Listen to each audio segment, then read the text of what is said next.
Las vacunas constituyen una de las medidas sanitarias que mayor beneficio ha producido y sigue produciendo a la humanidad. Previenen enfermedades que antes causaban epidemias, muertes y graves secuelas. Toledo ha sido el lugar elegido para celebrar el segundo foro de salud pública y vacunas. Pues es que esto es una herramienta más que tenemos que utilizar, ¿no? He tenido la suerte de estar en el momento adecuado y en base siempre a nuestros protocolos y nuestras guías de práctica clínica, pues servir de altavoz de las sociedades científicas y hacer llegar el mensaje a las familias. La Escuela Central de Educación Física de Toledo cumple 100 años. Hoy en día, en las instalaciones de la Academia de Infantería, se sigue formando a los oficiales y suboficiales de las Fuerzas Armadas y de las Fuerzas y Cuerpos de Seguridad del Estado. La paradoja es que al final hay un uso restrictivo de la fuerza, por lo cual es necesario que muchas veces las misiones que hacemos, que además son de agente de autoridad o son de uso proporcionado de la fuerza, yo tengo un sistema de armas grande o un arma grande pero no la puedo utilizar. Y al revés, lo que quiero es ser lo menos lesivo para incluso contra el atacante. Sustituyen el calificativo de raras por el de increíbles, si realmente lo son si nos fijamos en la historia de cada uno de ellos y de sus familias. Porque si algo caracteriza a las enfermedades raras es la capacidad de seguir superando dificultades sin rendirse.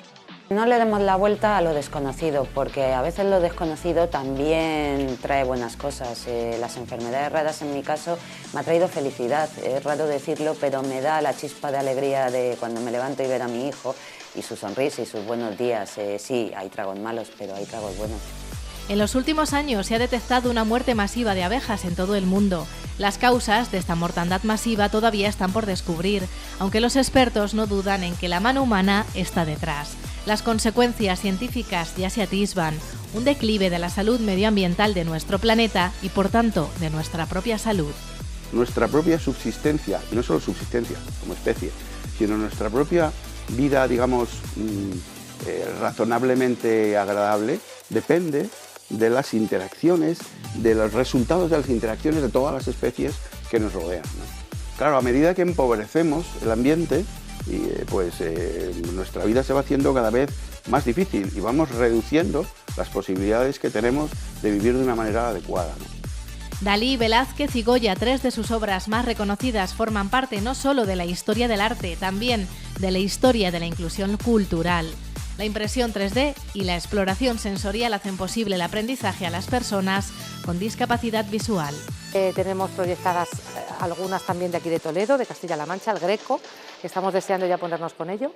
Y bueno, pues abiertos a encargos que nos hagan de museos o de exposiciones, puesto que se hace con un material muy resistente, que es de impresión 3D, pero tenemos que diseñar las figuras. Entonces, estamos abiertos a cuestiones nuevas. No se van a reproducir constantemente las mismas maquetas. En el archivo municipal se conservan algo más que documentos, mapas y libros de actas. Dentro del programa Restaurando Patrimonio, el archivo municipal ha acometido la recuperación de diferentes obras de arte, entre ellas una pintura del siglo XIX, obra de Ángel Ludeña. Los elementos que son propiedad del Ayuntamiento de la ciudad, artísticamente no tienen mucho valor, es decir, no estamos hablando de cuadros o de piezas o de esculturas de autores de renombre, pero sí tienen un valor sentimental, un valor histórico, un valor informativo, que se verá incrementado con la colección de Luis, con la colección de Luis Alba. Son algunos de los temas que hoy les ofrecemos en Zoom. ¡Comenzamos! Las vacunas son medicamentos biológicos que, aplicados a personas sanas, generan anticuerpos que nos protegen ante futuros contactos con los agentes infecciosos contra los que nos vacunamos, evitando así la enfermedad. Puede resultar una explicación algo complicada, pero seguro que más de una vez han leído o escuchado a Lucía, mi pediatra, aclarar este concepto. Ella, pediatra de profesión, lucha diariamente en las redes sociales contra aquellos que reniegan de este avance científico. Su labor es simple pero extremadamente importante: informar y asesorar a las familias frente al desconocimiento. Las razones de los antivacunas son bastante extremas y se desmontan fácilmente con el método científico, ¿no? Pero donde nosotros realmente tenemos que poner el foco es en todas esas familias que acuden a nosotros con determinadas dudas y tenemos que asesorarles de una forma empática, respetuosa, tranquila, con todos los datos de los que disponemos. Y para ello cuenta con una gran aliada, Boticaria García, o lo que es lo mismo, Marian García, una farmacéutica apasionada del periodismo que no duda en utilizar el altavoz que le brinda una plataforma universal, Internet, para aclarar dudas o expresar opiniones, siempre desde el respeto y el conocimiento científico. Ambas cuentan con miles de seguidores en sus cuentas, una oportunidad para informar y divulgar. A mí eso es lo que más me satisface, eso, y que cuando hay alguna cuestión de alerta o surge alguna vacuna, pues ahora, las nuevas vacunas que hay, o las dudas que hay con la vacuna del papiloma, que te escriban y te digan, mi hija no se quiere vacunar, ¿qué hago? ¿Tienes algo escrito de esto? Que alguien te identifique como un profesional que le pueda dar un consejo riguroso, bueno, pues es un honor, también es una responsabilidad. Toledo las ha juntado en la celebración del segundo Foro de Salud Pública y Vacunas organizado por la Asociación Española de Vacunología y el laboratorio Sanofi Pasteur. Han sido las encargadas de hablar sobre la importancia de la divulgación científica en los medios de comunicación, una labor que requiere mucha responsabilidad, pero que es posible, útil y llega a mucha más gente que en una consulta habitual. Pues es que esto es una herramienta más que tenemos que utilizar, ¿no? He tenido la suerte de estar en el momento adecuado y bueno, y en base siempre a nuestros protocolos y nuestras guías de práctica clínica, pues servir de altavoz de las sociedades científicas y hacer llegar el mensaje a las familias. Las vacunas benefician tanto a las personas vacunadas como a las que no. El acceso universal y la equiparación del calendario vacunal en todas las comunidades autónomas es una lucha importante. Mientras tanto, Boticaria García nos propone una alternativa: regalar vacunas. ¿Qué le puedo regalar? No le regales un jaboncito, no le regales un sonajero, un mordedor. Pregúntale si sabe que va a tener que vacunar a su hijo y que va a tener que gastarse 200 euros en vacunas, ¿no? Además, el típico regalo de compañeros de trabajo que hacen un regalo, ¿no? Pues ese típico regalo de, bueno, pregúntales, porque a lo mejor un vale para las vacunas le viene mejor. El niño se va a bañar igual y va a tener mordedores y va a tener cosas, pero las vacunas, de ponérselas a no ponérselas, puede salvarle la vida, ¿no?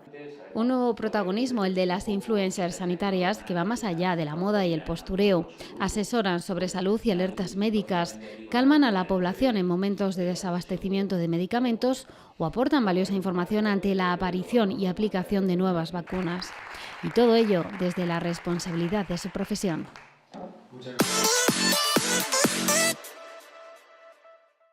100 años de historia, un siglo en el que la Escuela Central de Educación Física de Toledo ha sido testigo de múltiples avatares y, por supuesto, actividades deportivas. Las instalaciones hoy se encuentran en la Academia de Infantería, donde se desarrollan todo tipo de cursos enfocados a la educación física y a formar a las unidades de las Fuerzas Armadas y del resto de cuerpos de seguridad del Estado. Hoy asistimos a la última sesión del curso de combate cuerpo a cuerpo e intervención no letal, que aunque parezca difícil imaginar que en pleno siglo XXI y en la era de la tecnología, este tipo de formación sigue siendo primordial. La paradoja es que al final hay un uso restrictivo de la fuerza, por lo cual es necesario que muchas veces las misiones que hacemos, que además son de agente de autoridad o son de uso proporcionado de la fuerza, yo tengo un sistema de armas grande o un arma grande pero no la puedo utilizar. Y al revés, lo que quiero es ser lo menos lesivo para incluso contra el atacante. A lo largo de 3 semanas, 26 alumnos han recibido formación en combate, así como diferentes técnicas para neutralizar a los enemigos de la forma menos agresiva posible. Una tarea compleja que requiere mucho entrenamiento y de la que cada uno se lleva una experiencia muy positiva. Compañerismo, operatividad y sobre todo profesionalidad, mucha profesionalidad, tanto de los compañeros del Ejército de Tierra como de la Policía Nacional o Guardia Civil. Mucha profesionalidad y calidad humana. A mi cerebro es lo que más le cuesta, entrar, pensar, decir, a ver, que este es malo, que este es bueno, no tengo que matar a todo el mundo, y yo creo que para mí es lo que más. Pero no solo se imparte formación en técnicas de combate. A día de hoy el Ejército tiene en marcha más de 70 proyectos de investigación. Este en concreto trata de conocer las respuestas de un individuo sometido a un estrés similar a una misión real con arma de fuego. En función de las distancias a las cuales yo estoy seguro o no, mi operativa, mi procedimiento será mejor o peor. Para ello, desde el Mando de Doctrina y en concreto desde la Escuela Central de Educación Física, de la Escuela de Guerra, del Ejército, estamos siempre muy sensibilizados con la investigación, lo que nos permite siempre estar por delante, punteros y tener la mejor formación. Aprender y estar siempre preparados ante cualquier amenaza es motivación suficiente para instruirse en esta academia. La motivación ha sido profesional, dado que como queremos hacer un conjunto de técnicas y procedimientos de intervención cuerpo a cuerpo no letal, es mejor venir aquí a la escuela, dado que en su centenario lleva, como muy bien dice, 100 años innovando en todo lo que es deporte, educación física, combate cuerpo a cuerpo, y es una muy buena forma de trabajar conjuntamente. Desde siempre, los cuerpos y fuerzas de seguridad del Estado han sido un ejemplo de integración. Las mujeres son una parte fundamental de sus unidades, aunque aún hoy seguimos queriendo demostrar que estamos a la altura. Sí, es responsabilidad, porque son muchos mis compañeros y es como que, aunque ellos no lo digan, pero tú siempre tienes que dar el más. Si ellos dan el 100, yo voy a dar el 500. Tras su traslado a las instalaciones de la Academia de Infantería en 2001, hoy la escuela pertenece a la Escuela de Guerra del Ejército de Tierra. Su objetivo sigue siendo impartir los cursos y enseñanzas de perfeccionamiento y especialización en materia de educación física en el ámbito de las Fuerzas Armadas, que también se extiende a las fuerzas y cuerpos de seguridad del Estado.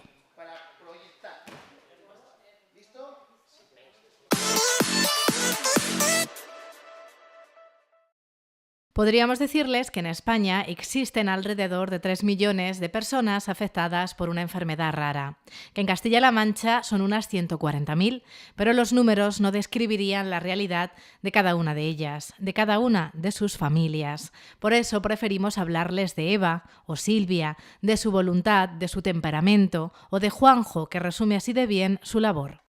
Mi misión siempre es ayudar a la gente. Eso va en mi corazón, va en mi forma de ser. Yo no miro raza, yo no miro economía, yo no miro nada de eso. Si una persona necesita ayuda, sabe que tiene mi apoyo. Por eso trabaja en FEDER y por ser una de las 50 personas que en España padece el síndrome de APER, es consciente de los muchos obstáculos que en su camino han de ir sorteando, entre ellos la comprensión de la sociedad. No le demos la vuelta a lo desconocido, porque a veces lo desconocido también trae buenas cosas. Las enfermedades raras, en mi caso, me ha traído felicidad. Es raro decirlo, pero me da la chispa de alegría de cuando me levanto y ver a mi hijo y su sonrisa y sus buenos días. Sí, hay tragos malos, pero hay tragos buenos. Su hijo Gabriel padece el síndrome de Williams y son solo 200 las familias como la suya en España, con lo cual, a menos afectados, menos investigación. Así de sencillo y así de duro. O el caso de Edu con el síndrome Pura, aunque tiene 13 años, el diagnóstico llegó hace tan solo 1. Y es que hay tanto por cambiar. O sea, tener genetista, de poder lo que es tener todo junto, lo que es en un hospital y no tener que estar yéndote a muchos sitios. Eso es lo más importante. Reivindicaciones que escuchamos de asociaciones como las suyas, ADAIF, Todos con Edu, y que se hacen más visibles en el Día Mundial de las Enfermedades Raras. Pero su realidad no la viven únicamente ese día, sino los 365 del año. Por eso es justo acordarse de ellos mucho más allá del 28 de febrero.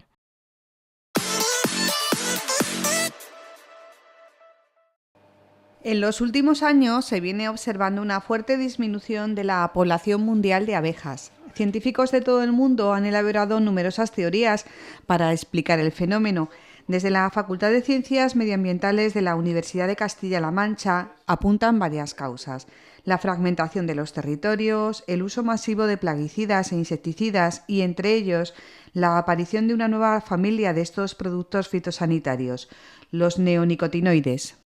Se suponía que los neonicotinoides iban a ser un insecticida respetuoso, ambientalmente respetuoso, y que no iba a tener efectos secundarios sobre muchas poblaciones silvestres de insectos, y sin embargo, al final, al cabo del tiempo, se ha demostrado que están en la base del declive de muchas poblaciones, no solo de abejas silvestres, sino de muchos otros insectos.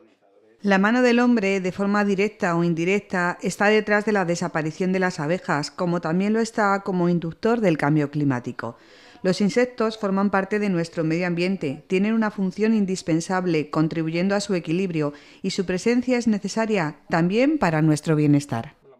Nuestra propia subsistencia, y no solo subsistencia como especie, sino nuestra propia vida, digamos, razonablemente agradable, depende de las interacciones, de los resultados de las interacciones de todas las especies que nos rodean, ¿no? Claro, a medida que empobrecemos el ambiente, nuestra vida se va haciendo cada vez más difícil y vamos reduciendo las posibilidades que tenemos de vivir de una manera adecuada, ¿no? Además de la miel, una de las funciones esenciales para el ser humano de las abejas es la polinización. Gracias a ella, 1 de cada 3 comidas que el hombre consume es posible por obra y virtudes de las abejas.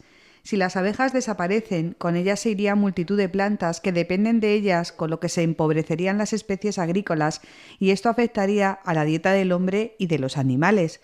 Con todo, desde la universidad insisten en no lanzar mensajes alarmistas.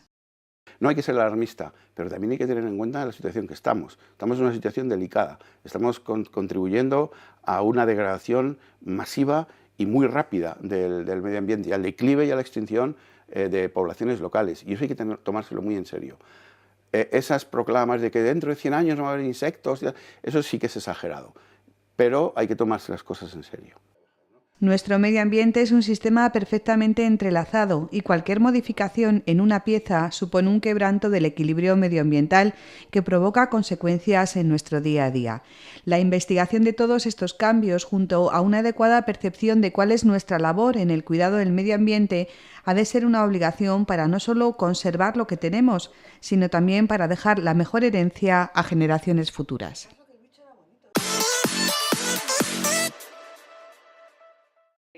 La rendición de Breda, de Velázquez, La gallina ciega, de Goya y Jirafa en llamas, de Salvador Dalí. 3 grandes obras de la pintura española que ahora forman parte de la primera mini exposición de maquetas impresas en 3D para el aprendizaje de las personas con discapacidad visual. Se trata del proyecto Aptic, puesto en marcha por la profesora de Psicología de la Universidad de Castilla-La Mancha, Carmen Carpio.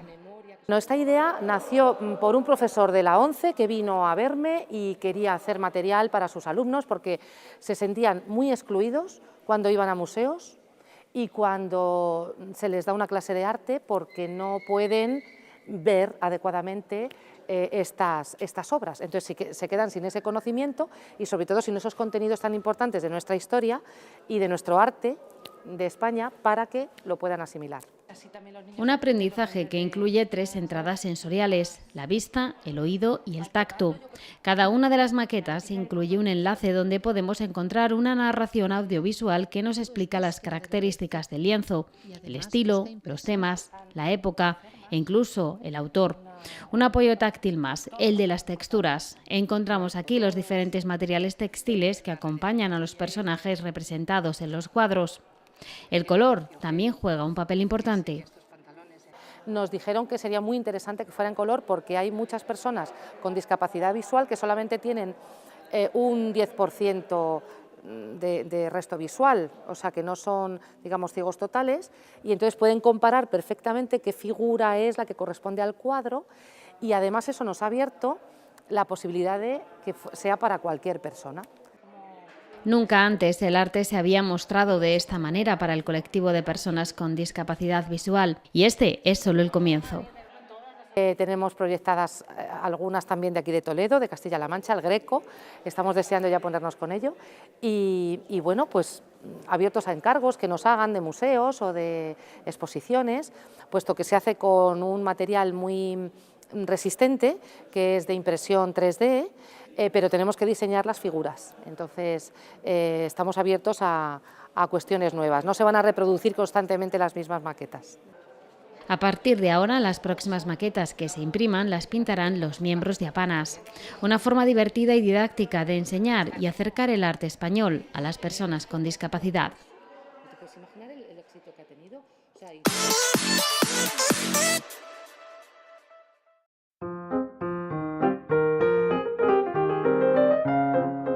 La educación de la mujer no puede llamarse tal educación, sino doma, pues se propone por fin la obediencia, la pasividad y la sumisión.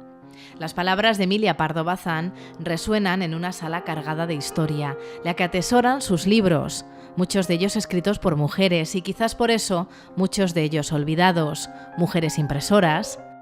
Ellas no abrían talleres tipográficos, eso estaba reservado a los hombres, pero cuando enviudaban heredaban el taller del marido y se quedaban ellas al frente, incluso participaban en las tareas de impresión. Como Manuela Contera o Teresa Pou, mujeres ilustradoras.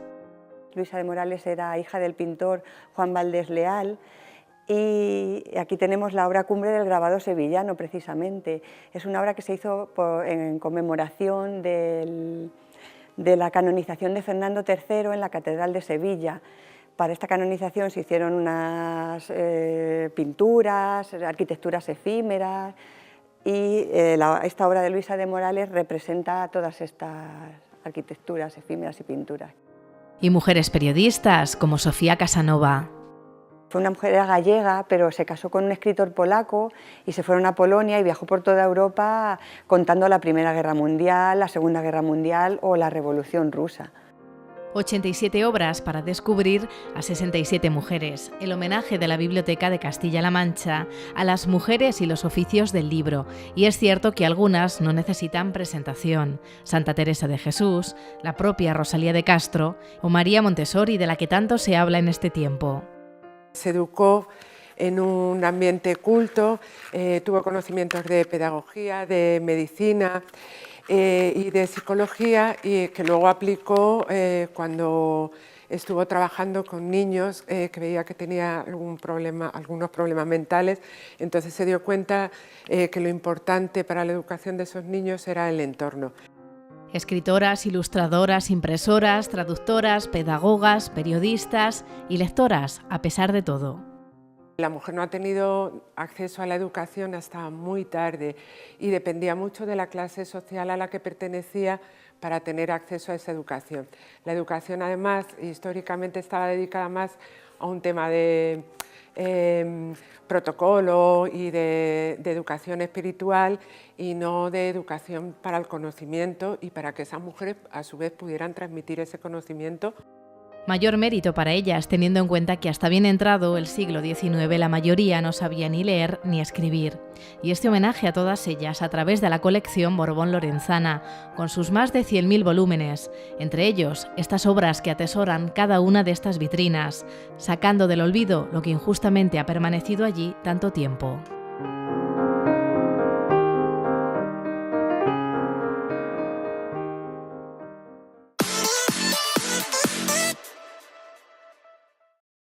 Bandos, planos, libros de registro, actas municipales es solo una parte de la documentación que por ley están llamados a custodiar los archivos, cumpliendo así su función de ser fieles custodios de todo lo que acontece.